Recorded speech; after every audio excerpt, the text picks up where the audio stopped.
Hi, Coach Dave here from Nepean Minor Hockey's initiation program. We're here at the Canada location of Play It Again Sports to look into what I call the mysterious world of skate sharpening. Having sharp skates is obviously important to any hockey player, but it's especially critical to young hockey players because they use so much of their inside edge to push forward, or their inside edge in most of their stopping, certainly their dominant leg stopping. So having dull edges has a catastrophic effect on young skaters. One of the most common questions asked to me is, when's it time to sharpen a kid's skate? How often do you have to sharpen them? There's no quick answer for that. Skates get dull at different rates depending on what a child's using them for. If your child is out at the ODR, the outdoor rink, there's lots of grit in the ice, and they'll find their skates will dull very, very quickly. If your child walks across cement, then their skates will be destroyed in that little walk across the cement. But as a rough rule of thumb, assuming a child is playing pretty normal hockey, getting their skate sharpened about once a month seems about right. The second question, of course, is how do you know if a set of skates are in fact dull? I'll tell you, the player knows, because dull skates slide across the ice. Dull skates won't cut in. Dull skates won't allow you to stop very well. There is another way, of course, and that is to do the famous fingernail test. And that is, you simply take your fingernail and carefully pull it back across the edge, both the inside edge and the outside edge of the skate. And of course, a sharp skate will peel a little bit of fingernail material off that, and you'll know, if it's that time.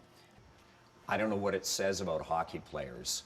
We spend a lot of time choosing our skates and deciding which one fits us and which model we like. And then we dull them and we pass them across the counter to someone like it's magic. Very few hockey players have any idea what people do when they sharpen their skates, and that's why it's really important you go to somebody who knows what they're doing. And that's why we're in the location we are with Glenn, who absolutely is recognized as an expert in the area. So, Glenn, thanks so much for doing this for us. No problem.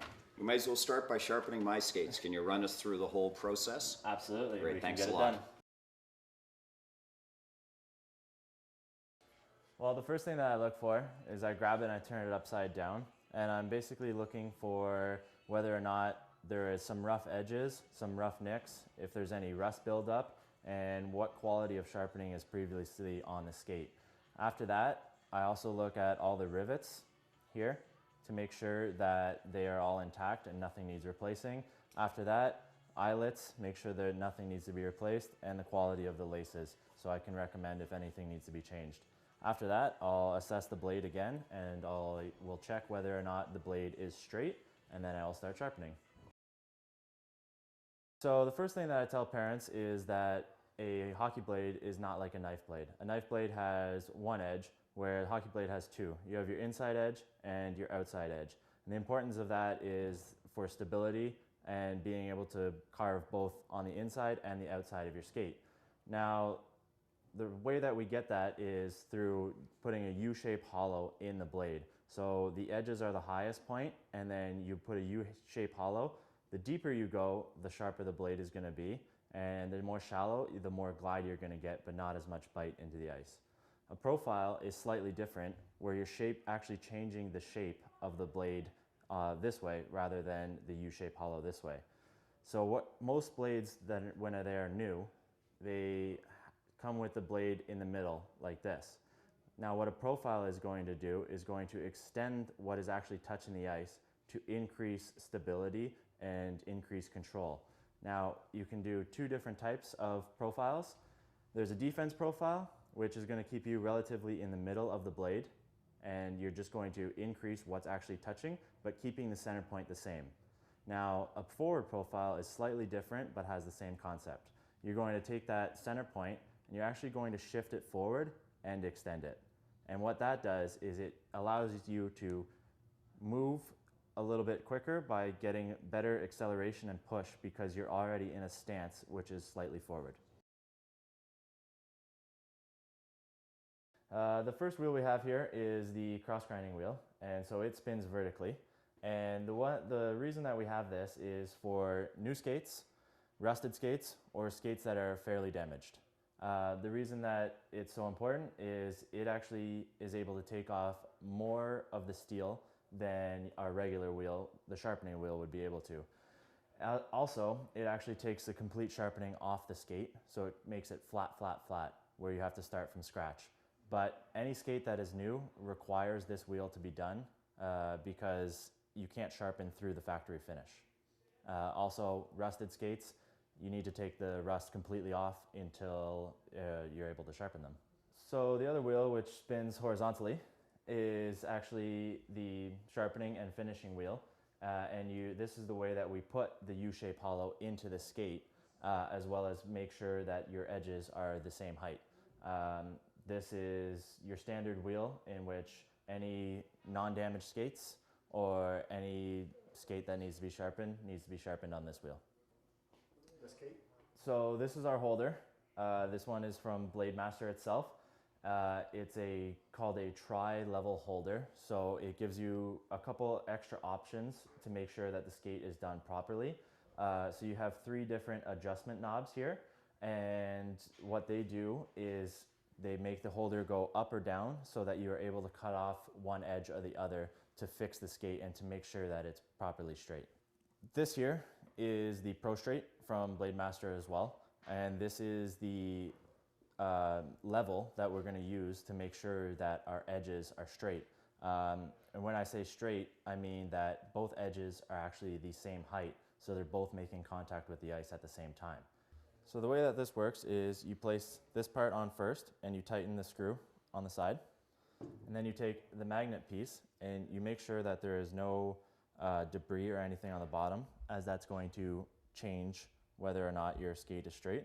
And you place that straight on the blade, and you should come out with something like that to make sure that the blade is straight, and that shows you that both edges are touching the ice at the same time, and as long as you have no nicks or anything, you're good to go.